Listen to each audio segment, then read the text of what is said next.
This is a live look at St. Paul, where a car rally is underway outside of the headquarters of the St. Paul Public School District. Teachers organized the rally to raise attention to their concerns about plans to return to in-person learning next month. St. Paul Public and Minneapolis Public Schools are doing a phased reentry approach with pre-kindergarten through grade 5 students. Both districts plan to resume in-person learning in early February, but as Kate Raddatz shares, teachers are worried that the move is happening too soon.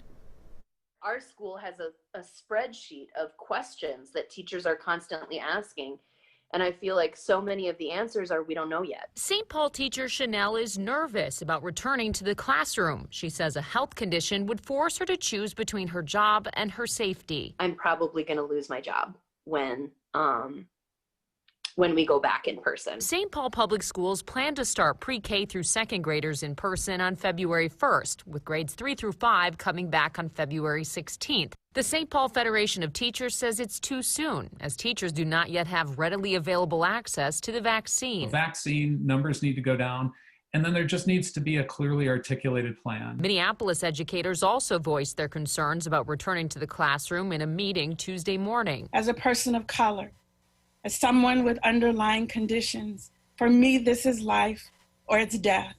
And low risk is still a risk. Experts say COVID-19 disproportionately affects people of color, which the majority of students in Minneapolis and St. Paul schools are. In a letter to staff, Minneapolis' superintendent said in part, "We are trying to balance two equally important values throughout this pandemic, the health and safety of staff and students, and the need to provide students with an educational experience that will lay an academic foundation for their future success."